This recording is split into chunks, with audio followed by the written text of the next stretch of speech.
Gálatas 2, versículo 19, 20 e 21. Vamos lá? Pois, por meio da lei, eu morri para a... Vou repetir. Pois, por meio da lei, eu morri para a lei, a fim de viver para Deus. Fui crucificado com Cristo.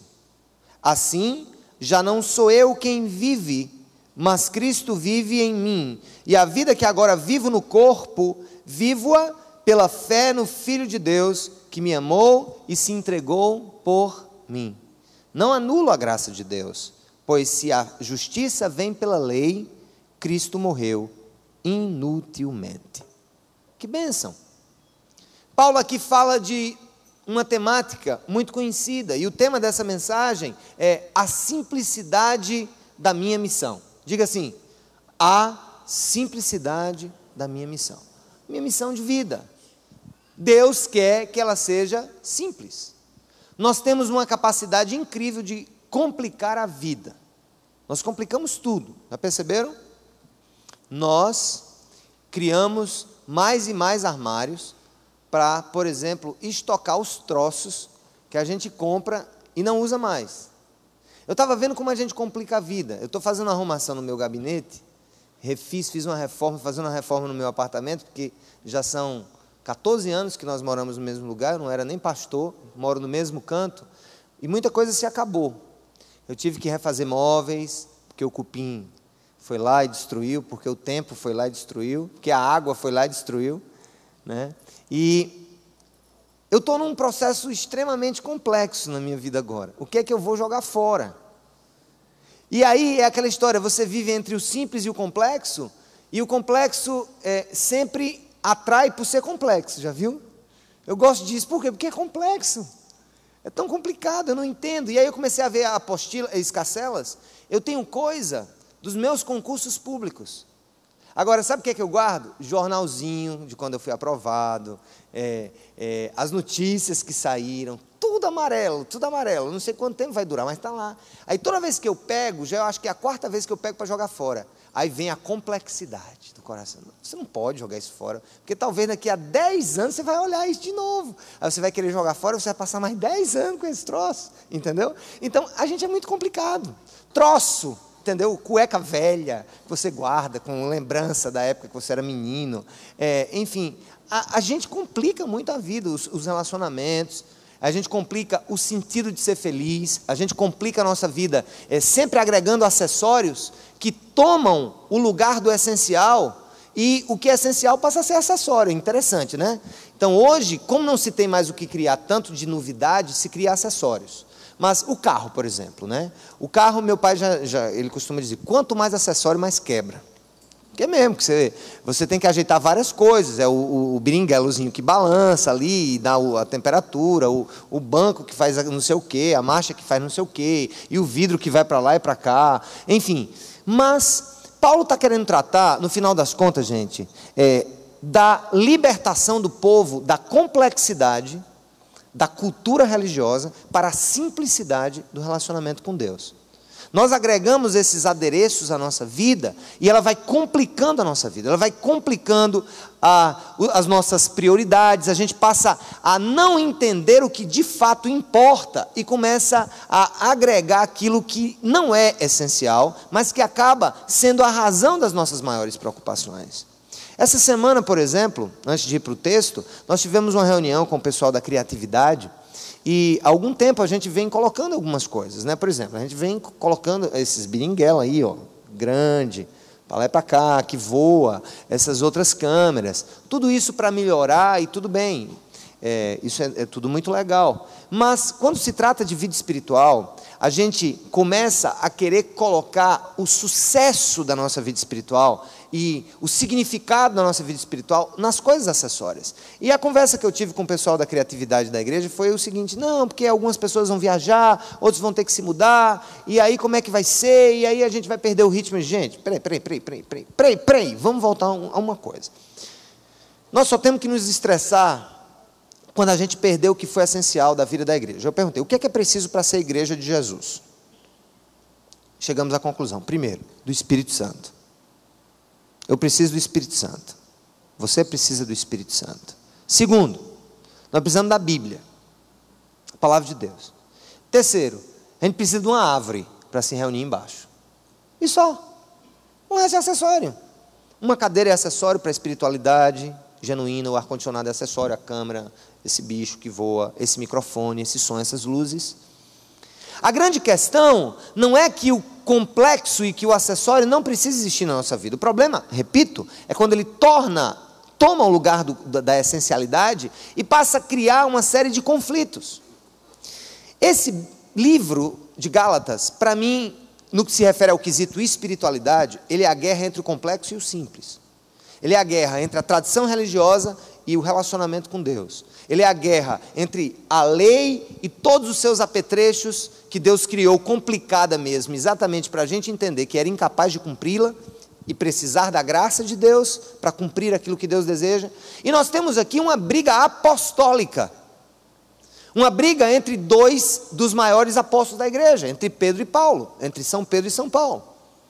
Quando a gente lê esse texto, quando Paulo diz, pois por meio da lei eu morri para a lei, a fim de viver para Deus, fui crucificado com Cristo, assim já não vivo mais eu, mas Cristo vive em mim, ele traz essa palavra em um contexto de uma confusão, que ele relata uma briga que ele teve, e que essa briga foi entre a simplicidade e a complexidade, entre Pedro e Paulo. Ou melhor, entre Paulo, o que quis ser simples, e Pedro, o que se emaranhou na complexidade da religião judaica. Se você perceber, esse livro expõe as entranhas do que é um problema com o qual nós devemos e precisamos lidar e revisitar todos os dias. Se eu não revisito todos os dias aquilo que é essencial e aquilo que é complexo e que acaba atrapalhando a essencialidade da minha vida, eu vou me perder na complexidade. Quando a gente fala, aquela igreja tradicional, ela está muito focada no piano, no cantor cristão, e não sei o quê, se mudar aquilo, muda a cabeça do povo, destrói o povo, mas nós mesmos sendo uma igreja contemporânea, nós também nos enlinhamos nas complexidades, talvez não a adoração ao inário do cantor cristão, ou talvez não a não adesão àqueles valores antigos, o piano de cauda, o paletó, a gravata, mas talvez hoje o nosso complexo seja o quê? Aquilo que nós precisamos, totalmente complicado para expressar a nossa espiritualidade. Ou seja, quando essa vara que tem essa câmara pendurada aí, ela se tornar essencial na nossa vida, a falta dela vai prejudicar a minha própria percepção do que seja adoração a Deus. Se eu perder o monitor que está na minha frente aqui, e que me dá a referência de onde eu estou, posicionado no palco, achar que aquilo ali é essencial para digamos, a unção desse culto, eu me perdi. Se você ler o texto, e nós vamos chegar, eu quero ir para o contexto primeiro, tentando comer pelas bordas, como quem come papa quente. Se você voltar no capítulo 2, alguns versículos, você vai ver que o contexto dessa frase de Paulo, que não vive mais ele, mas Cristo vive nele, e que ele morreu para a lei, ele morreu para o complexo, e ele abraçou a graça, a simplicidade da graça. Observe o que ele diz sobre Pedro. No versículo 11 do mesmo capítulo ele diz, quando porém Pedro veio a Antioquia, que era onde Paulo tinha sede do aprendizado dele, a igreja que enviou ele, enfrentei-o de que maneira? Como é que ele enfrentou o apóstolo Pedro? Face a face, por sua atitude o quê? Qual era a atitude de Pedro? Era o quê? Condenável. O que era condenável? Pois antes de chegarem alguns da parte de Tiago, ele comia com os gentios. Quando porém eles chegaram, afastou-se e separou-se dos gentios, temendo os que eram da circuncisão. Os demais judeus também se uniram a ele nessa hipocrisia, de modo que até Barnabé se deixou levar. Para aí. Qual é a discussão aqui? A discussão é que Paulo, como apóstolo dos gentios, o que eram os gentios? Era o povo que não era judeu, era o povo que não estava na aliança primeira com Abraão, era o povo de todas as raças, de todas as origens, de todas as etnias. Gentil é o que não é judeu, entenda isso. Quando você lê na Bíblia, gentil é o que não é judeu. Tudo que não é judeu é gentil. Para os judeus só tem dois tipos de gente, eles e os gentios. Naquela época, né? E aí, o que acontece? Aqui, qual era o problema de Pedro, o apóstolo? Pedro, quando entrava na vida dos gentios e ministrava a ele, vivia a simplicidade de ser um cristão gentílico.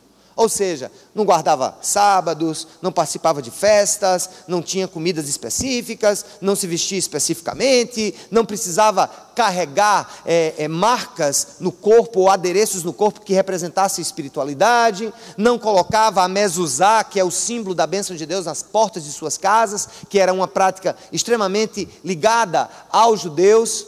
E o que é que acontece? A igreja precisava sair dos muros de Israel, e para sair dos muros de Israel, ela tinha que sair como algo simples, entendendo que a espiritualidade não estaria ligada a esses adereços, mas pura e simplesmente é uma relação tranquila com Deus, possibilitada pela morte na cruz de Jesus. Então, o que era que Pedro estava fazendo? Quando ele estava com gentios lá em Antioquia, comia com eles. Rapaz, que bom, carninha de porco, pô, legal, tudo legal aqui, carninha de porco. Eita, lá vem o pessoal da circuncisão. Lá vem o pessoal do judaísmo, lá vem o pessoal de Tiago. Aí ele se afastava dos irmãos gentios e aí começava a fazer jogo duplo. Esse pessoal fica aí, né, comendo carne de porco e tal, meio estranho, pai. E aí Paulo, meu amigo, chegou e sentou o pau. Isso é só para você entender um negócio. A Bíblia não é feita de homens e mulheres perfeitos. É feito de gente imperfeita que Deus quer colocar no trilho. E se Pedro tornou-se o que ele foi, é porque o bicho levou pau no lombo. Levou pau no lombo por Jesus e depois levou pau no lombo por Paulo. Então, primeira lição que nós precisamos entender: para alcançar a simplicidade na vida cristã, a integridade, a não hipocrisia, leve em consideração as exortações que Deus faz a você através de outras pessoas. Não neguem a exortação, não sejam refratários à exortação. Não se escondam, não queiram criar uma hipocrisia. E a hipocrisia, e o hipócrita, vem aquela ideia de usar máscaras mesmo, né? O hipócrita é o cara que usa máscaras. Na época grega, eram os caras que se apresentavam e usavam máscaras. E o que Paulo está querendo dizer é o seguinte: o cristão não pode ser hipócrita. E a complexidade da vida cristã o torna hipócrita. Porque ele começa, por exemplo, a impor carga sobre a vida das pessoas que ele mesmo não está disposto a carregar. É aquilo que eu sempre disse aqui: os falsos legalistas. É o cara que está sempre pronto para dizer qual é o comprimento da sua saia, o cor do seu cabelo, se você deve ou não fazer isso, a música que você deve ou não escutar, que você deve ou não assistir televisão, mas por trás ele faz tudo aquilo que ele nega no seu discurso, tornando-o exatamente hipócrita. O objetivo dessa mensagem hoje é mostrar mais uma vez para a igreja e para mim mesmo, que o que Jesus espera de mim, espera de nós, é uma vida simples. E vida simples é a compreensão de que a relação com Deus é algo muito mais simples do que toda essa carga religiosa que colocaram sobre os nossos ombros.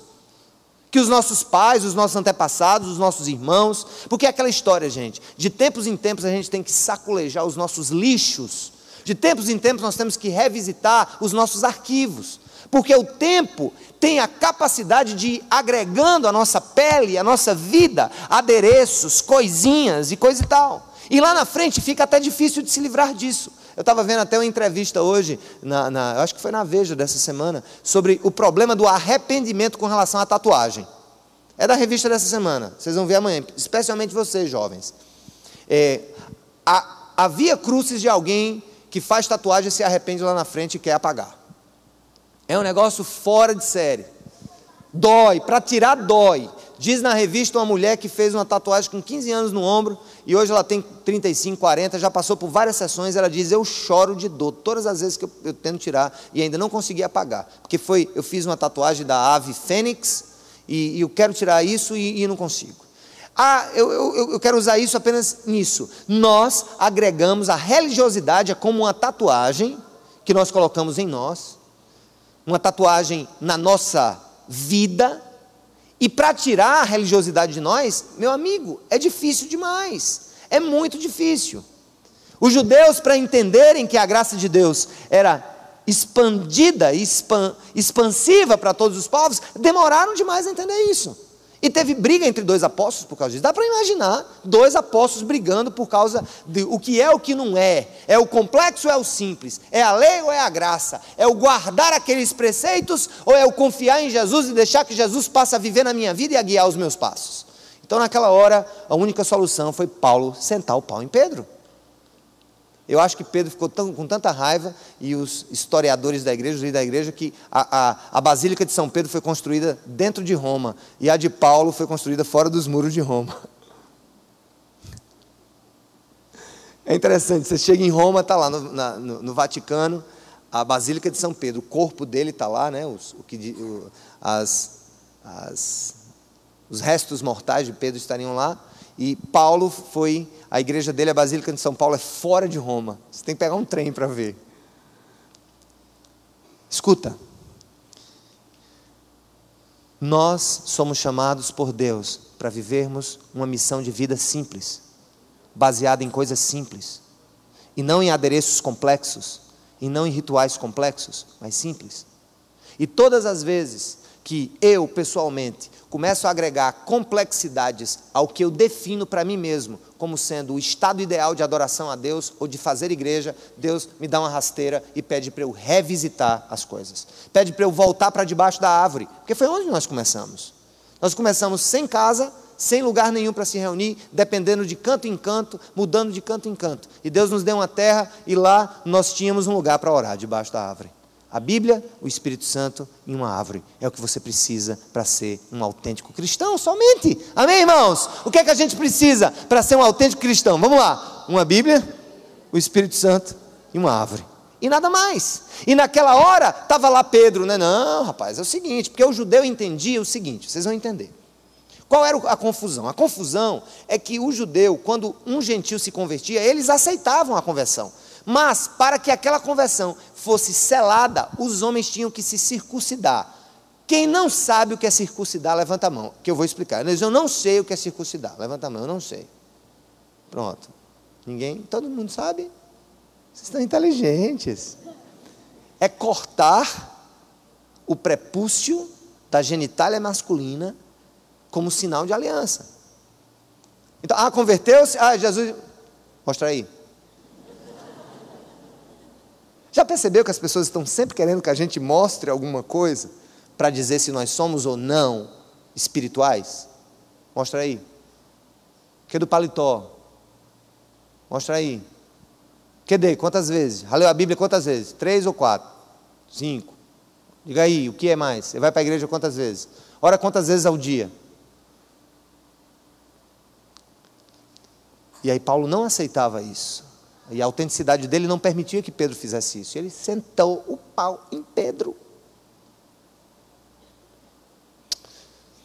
Então vamos a Paulo. Depois dessa discussão, ele lança 3 princípios. Primeiro princípio: para que eu viva uma missão de vida simples, eu preciso morrer. Repita comigo. Para que eu viva uma missão de vida simples, eu preciso o quê? Morrer. Morrer.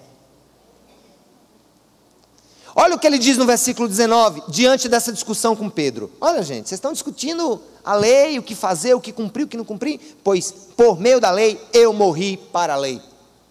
Eu morri para a lei a fim de viver para Deus. Quando ele diz que morreu para a lei, não é que a lei é algo ruim, algo impuro. A lei do Senhor é pura. O Velho Testamento é puro. Todos os preceitos, mas são humanamente inalcançáveis, porque são por demais complexos para a nossa capacidade pecaminosa de cumpri-los.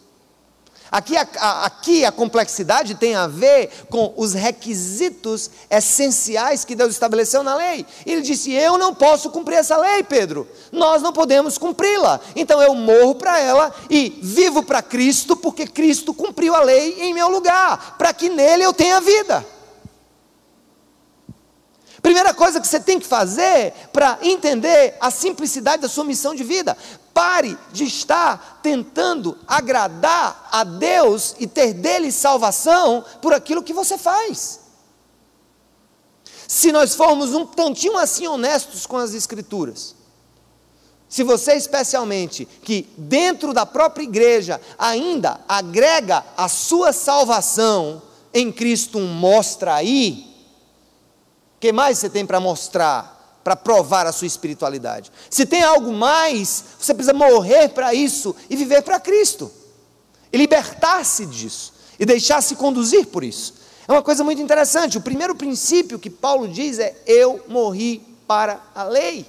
Eu morri para a lei. E eu vivo agora para Jesus. Porque eu não posso cumprir esses preceitos, eu confio nos preceitos cumpridos por Jesus. Ele é agora a lei do amor atuando em minha vida. Olha que coisa maravilhosa, gente.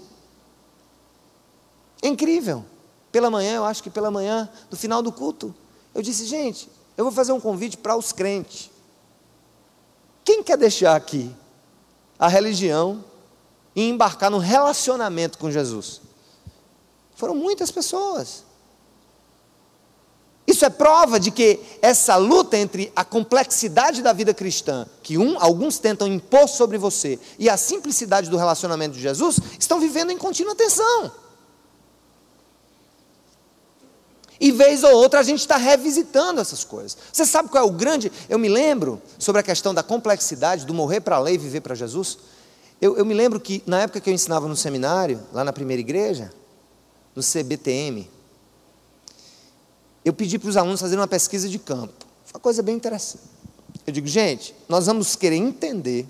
Isso foi há 10 anos. 10 anos. Então, a mentalidade do Brasil sobre o que é ser evangélico era outra há 10 anos, né? Mudou, para pior, mas mudou. Eu disse, vocês vão à rua e vocês vão com um questionário muito simples. A pergunta é aberta. A pessoa pode dizer o que ela quiser, você vai anotar. A pergunta era assim, para você, o que significa ser evangélico? Só isso.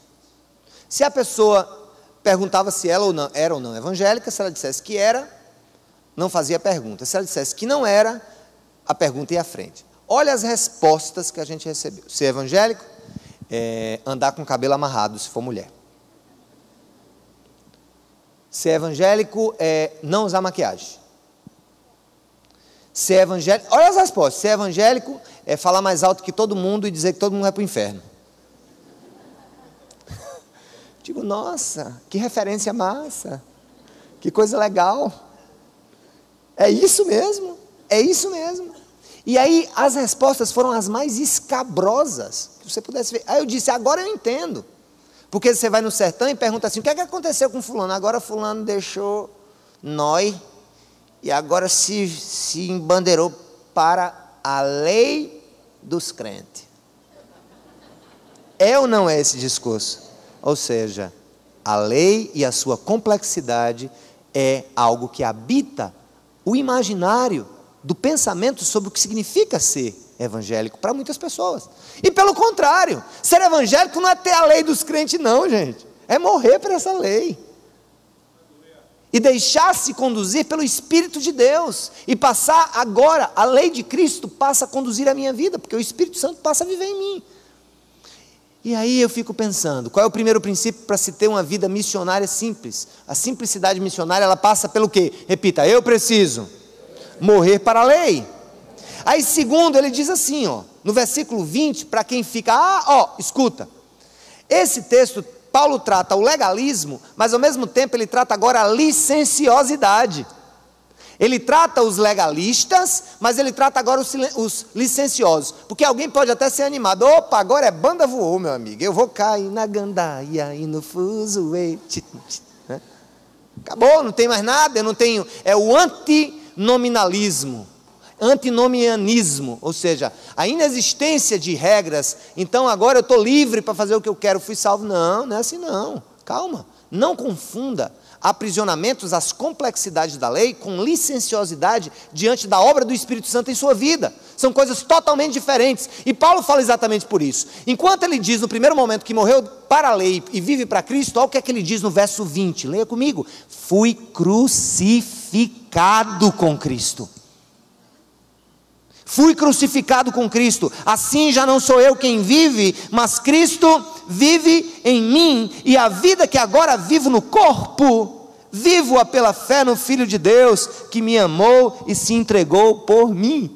Paulo disse, eu não estou vinculado a essas questões da lei, mas algo muito mais profundo aconteceu na minha vida. Eu fui crucificado com Cristo. O que é que significa isso? A minha velha natureza foi crucificada na cruz. O meu velho homem foi crucificado na cruz. A minha velha percepção da vida foi crucificada na cruz. E essa cruz, naquela cruz ficou tudo aquilo que Deus disso se desagrada. E aí Paulo fala da ética do reino, e não das vestimentas do reino, ou seja, não da cultura que está ao redor do reino, mas do reino enquanto valores. Há valores, gente, que são valores do próprio Cristo, e se Ele vive em mim, os valores da minha vida se coincidem com os valores dEle. Escuta, você pode abrir a boca e dizer que Cristo vive em você? Olha como é complexo. Por isso que é mais fácil se agarrar na complexidade de cumprir a lei e falhar aqui e acolá no cumprimento da lei, do que dizer assim, Cristo vive em mim. Porque quando você diz Cristo vive em mim, você está expressando a mais poderosa verdade da transformação de uma vida velha em uma vida nova. E aí vem a pergunta, por que você não faz isso? É porque você é da lei dos crentes? Não, meu amigo, porque a lei do amor opera em mim, Jesus vive em mim. Se Jesus vive em mim, eu tenho que fazer como Ele faria, eu tenho que falar o que Ele falaria, eu tenho que me comportar como Ele se comportaria, e eu tenho que me santificar como santo Ele é. Mas não porque há um preceito externo a mim, não porque há uma pressão de complexidades, e as pessoas estão a cada dia se envolvendo com a religiosidade e fazendo exatamente aquilo que a Bíblia diz. Sabe o quê? Sabe o quê? Sabe o quê? Engolindo camelo e se engasgando com mosquito. O mosquito é exatamente isso. Ah, como é que vai para a igreja? Como é que senta? Como é que canta? Como é que é isso? Sabe aquela coisa, aquela religiosidadezinha? Como é, meu filho? Orou 3 vezes por dia? Então vamos lá. 1, 2, 3. Já orou, meu filho? Ah, fez isso aqui? Ah, que coisa linda. Lá na Bíblia, quantas vezes? Ah, decorou quantos versículos? Isso é o que eu chamo de engasgar-se com o mosquito, no sentido de valorizar tanto isso, mas engolir camelos. Ou seja, é interessante, essa mesma pessoa que tem essas práticas espirituais, para não se dizer religiosas, ele, o mesmo que ora 3 vezes por dia, que vai para a igreja com o papai, que é com a mamãe, que não sei o quê, e que é da lei dos crentes, e coisa e tal, isso aí mente tranquilamente, né? Pode mentir tranquilamente, pode usurpar o direito dos outros tranquilamente, ou seja, engole camelos e se engasga com mosquitos. E aí os mosquitos são exatamente os padrões de julgamento que as pessoas muitas vezes fazem de nós. E aí eu vou dizer uma coisa, uma grande tendência que existe na nossa vida hoje é medir a espiritualidade dos outros com a nossa régua. Peraí, deixa eu medir tua espiritualidade. Rapaz, tu canta tão baixinho, né? Quando tu ora, tu baixa a cabeça. Porque olha, a oração mesmo é o seguinte, o cara tem que levantar a mão e dar um grito, aleluia! Aí o outro que ora baixinho, olha para o cara que dá os cangapé, e diz assim, rapaz, não, rapaz, o teu jeito é muito diferente, deixa eu medir com a régua, aqui não, essa régua não cabe, entendeu? E aí a gente fica vivendo exatamente de medir a espiritualidade do outro, a partir de quê? Das expressões exteriores de uma fé meramente culturalizada, e não aquilo que mudou dentro de mim. Porque eu vou dizer, meu irmão, eu conheço gente que nunca elevou a voz para dizer um glória a Deus, mas de quem eu não tenho tanto assim para dizer sobre a ética da sua vida enquanto cristão genuíno. Mas por outro lado eu conheço cangapezeiro, caba safado, entendeu? Que roda, parece uma pombagira gospel.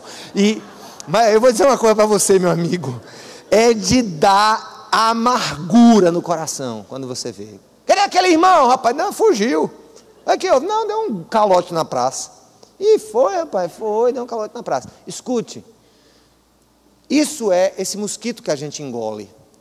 Mas eu vou dizer uma coisa para você. Quando a gente é crucificado com Jesus e Ele passa a viver em nós, a maneira como eu vou expressar essa nova vida em Cristo, se é dando pinote, se é em contrição, se é me conectando com Deus no silêncio de uma oração, ou ouvindo uma música alta e dando glória a Deus, não importa. Por quê? Porque a simplicidade da minha vida com Deus não está absolutamente nos traços exteriores, mas está profundamente no interior da minha vida. Por isso, eu aprendi uma coisa com o Senhor. Se um caba que tenta chegar para mim, mostrar a espiritualidade pelo que ele faz, eu já fico de orelha em pé. Tipo, olha como eu sou espiritual, olha como eu sou não sei o quê, olha como eu faço isso, oh glória, aleluia, toda hora. Eu já fico meio ressabiado. Agora também conheci cada cangapezeiro, homem de Deus, mulher de oração. Por isso, qual é o segredo? Na simplicidade da vida cristã, eu não posso medir a espiritualidade dos outros com a minha o quê? Com a minha o quê? Com a minha régua. E Paulo dá o quê? O princípio. Qual é o princípio? Fui crucificado com Cristo. Portanto, eu não vivo mais eu. Quem vive em mim? Quem vive em mim? Jesus. E se Jesus vive em mim, eu posso mentir? Se Jesus é quem está querendo agir através da minha vida, eu posso ser hipócrita? Eu posso fazer do meu corpo o que eu bem entender? Eu posso fazer da minha sexualidade o que eu bem entender? Não. Porque se Cristo vive em mim, Ele passa a ser o condutor soberano da minha vida e das minhas atitudes. Irmãos, eu vou dizer uma coisa para você. Só para botar lenha na fogueira e deixar vocês com caramiola na cabeça a meu respeito. Eu não me identifico mais como evangélico. Quem tiver raiva, precisando de mim, procure outro. Por quê? Porque essa palavra não significa mais o que significava há 2 séculos. Evangélico sou eu, é você, é o cara que está na televisão, enfim, fazendo teatro, e aquele caba safado que foi preso agora, que estava abusando de uma criança, dizendo que o esperma dele era santo. Pronto, é tudo evangélico. Então, semanticamente falando, essa palavra não tem nenhum significado mais. Ela traz o quê? Simplicidade ou complexidade na compreensão? Simplicidade ou complexidade na compreensão? Aí eu prefiro outro termo. Você é o quê? De que eu sou um cristão nascido de novo. Pronto. Acabou. Cristão nascido de novo. É o novo título que eu vou usar. E pode até me chamar de padre, se quiser. Desde que eu seja um cristão nascido de novo. Ligaram para mim, Padre Sérgio. Diga, oh, amém, estou aqui. Aqui tem um defunto aqui para você. Ah, disse, não, mas aí eu não faço não, esse negócio de oração pelos mortos eu não faço não. Ah, eu pensei que você fazia, Padre Sérgio. Eu não faço não. Você quer ser o quê? Você quer ser um sinal externo, um valor semântico qualquer, ou você quer ser isso que Paulo diz aqui? Você é o quê? Eu disse, rapaz, eu sou não mais o que eu era, porque deixei de ser. Cristo veio, passou a habitar em mim, agora não mais vivo eu, mas Cristo vive em mim. Você é o quê? Eu sou um cristão lascado, pecador, que nasceu de novo, pelo poder e para a glória de Deus. E você quer ser o quê? No verso 21, não anulo o que, gente? A graça de Deus, pois se a justiça vem pela lei, Cristo morreu inutilmente. Pedro quis anular a graça de Deus. É muito difícil dizer isso de um apóstolo. Mas Pedro quis anular a graça de Deus sobre a vida dos gentios, sobre a vida das pessoas.